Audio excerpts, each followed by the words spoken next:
बात अब हरियाणा की। मुख्यमंत्री मनोहर लाल वृंदावन में स्थित वात्सल्य गांव में पहुंचे और यहां पर साध्वी ऋतंभरा को उनके 60वें जन्म दिवस पर शुभकामनाएं मुख्यमंत्री के द्वारा दी गई। इस अवसर पर मुख्यमंत्री ने कहा कि संत परंपरा अनंत है और संतों के मार्गदर्शन से हमें व्यवस्थित जीवन जीने और निरंतर आगे बढ़ने की प्रेरणा भी मिलती है। मुख्यमंत्री मनोहर लाल वृंदावन के वात्सल्य गांव पहुंचे और साध्वी ऋतंभरा को उनके 60वें जन्मदिन की शुभकामनाएं दी। इस मौके पर मुख्यमंत्री मनोहर लाल ने जनता को संबोधित किया। इसी के साथ लोगों को साध्वी ऋतंभरा के संघर्ष में जीवन के बारे में भी बताया। मुख्यमंत्री मनोहर लाल ने कहा कि राम मंदिर के निर्माण के लिए साध्वी जी ने जो संघर्ष किया है उसे मैंने बहुत ही करीब से देखा है। मुख्यमंत्री मनोहर लाल ने संतों के मार्गदर्शन को लेकर भी बात कही।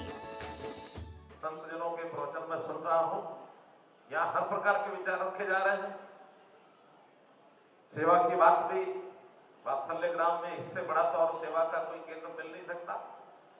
जैसा वात्सल्य ग्राम में आपने जो एक स्थापित किया है इतना बड़ा प्रकल्प, वो सेवा का अनूठा उदाहरण है। वहीं पर राम जन्मभूमि के उस समय में संघर्ष की बात भी हमने सबने की, तो संघर्ष का और वीरता का भाव जागृत करने का भी संतों ने हमको मार्गदर्शन किया है। इस मौके पर मुख्यमंत्री मनोहर लाल ने कहा कि संत परंपरा अनंत है। संतों के मार्गदर्शन से हमें अपने जीवन जीने और निरंतर आगे बढ़ने की प्रेरणा मिलती है।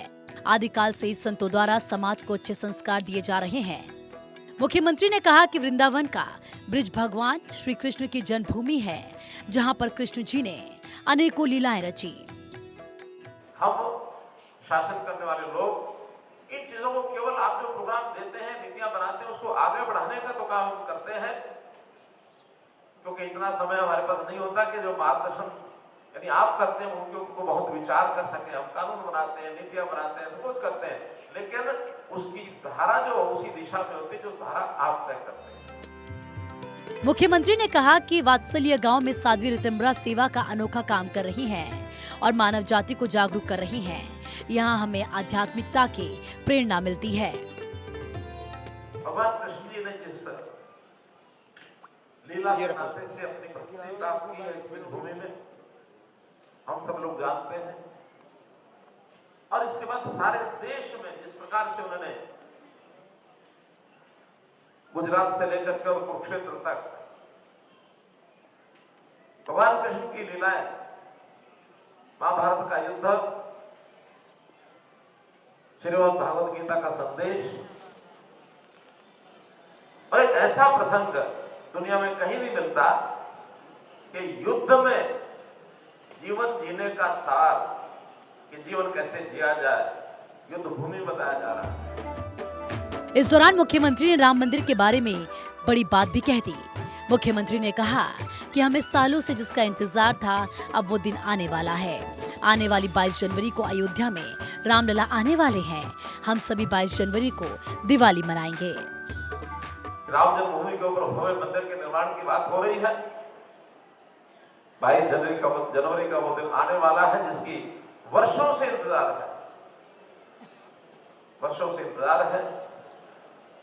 उस दिन वही भाव जो भगवान श्री रामचंद्र जी अयोध्या में पहुंचे थे लंका विजय करके, और जब भगवान राम जी का आगमन अयोध्या में हुआ, उस दिन की जो खुशी हुई होगी, मैं समझता हूँ 22 जनवरी के दिन उससे कम खुशी नहीं, उससे ज्यादा ही खुशी।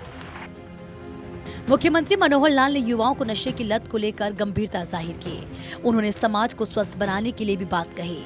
उन्होंने कहा कि समाज को स्वस्थ और दुरुस्त बनाने के लिए सबसे जरूरी है कि नशे जैसी बीमारी को पूरी तरह खत्म किया जाए।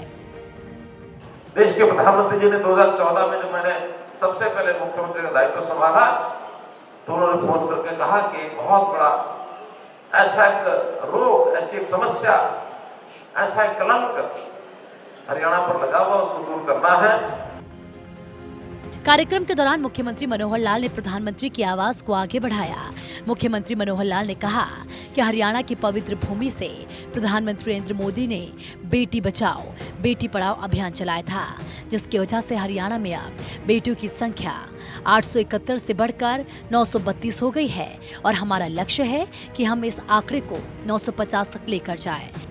मुख्यमंत्री ने कार्यक्रम में सभी संतों व आम जनता को वर्ष 2024 की हार्दिक शुभकामनाएं दी। इस मौके पर मुख्यमंत्री ने संतों के साथ 3 पुस्तकों नामतः साध्वी ऋतंबरा राम जन्मभूमि आंदोलन, नर से नारायण और वात्सल्य मूर्ति का उद्घाटन भी किया। चंडीगढ़ से थानेश्वर शर्मा की रिपोर्ट।